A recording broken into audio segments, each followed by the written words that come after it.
but those are very technical platforms that really are not going to serve our audience on the podcast.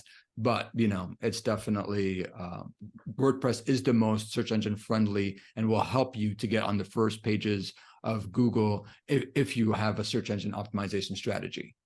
And I think that's really important for people to understand, because if you're going to take the time to invest in a website, you're usually doing it to grow your business, right? You're usually doing it to get clients or customers and attract new business. But if they can't find you, it doesn't matter. So you want to have a program or website that is discoverable, that is Google friendly, where people can search it. You're showing up in either the first page or the second page, so people can go and find out what it is you have to offer. So that's a really powerful insight, that you want to build your website on WordPress because it's going to be easier for it to be discovered. So let's talk more about that, right?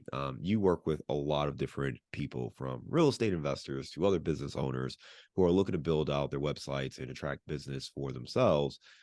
What are some maybe commonly held myths that people have, or some frequently seen mistakes that people make when it comes to getting started building out their website? John, this is an incredible question, because there are so many traps that business owners fall into, and it really costs them a lot of money. And that's what I really hope to help people, listeners today, with saving them from falling into these pitfalls. And one of them is like, hey, if you build a website, then automatically Google is going to see it and it's going to send traffic your way. Right? So it's like, hey, I built this amazing website. It's absolutely beautiful and amazing and everything. And it's like, where's the people? It's crickets, basically. So they think like, hey, if they build it, people will come. But unfortunately, after you do that, the other piece after you have a good website is that, one, it needs to be fast loading. So that's a big problem that people don't know about, is that Google cares so much about the user experience and about how fast your website loads.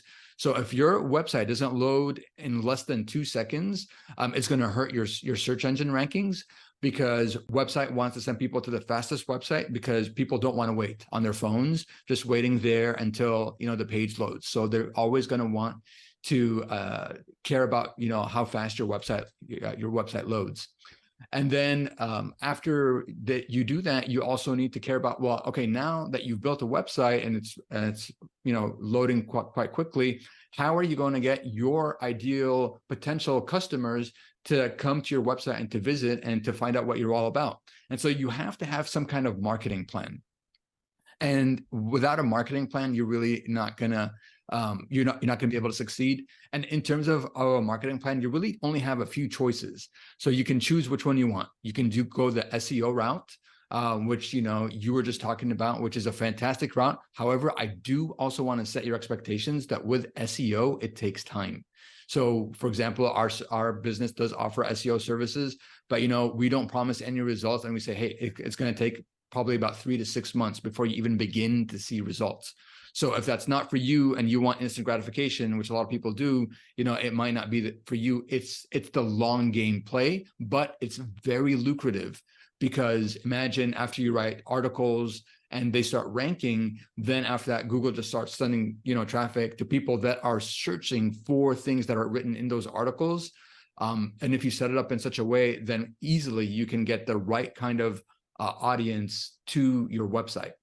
So that's one method of marketing, is the SEO game. Another great one is the advertising. You've got a good history of advertising, so you know what that's about. So also advertising is the way to go, whether you're going to do Google PPC ads, whether you're going to do Facebook, Instagram, social media, TikTok, those different places that you do, YouTube. So that's another way. And then the third way that you could consider is affiliates. And that is, when you're joining, you find other people who already have a big audience and they are catering to your ideal audience,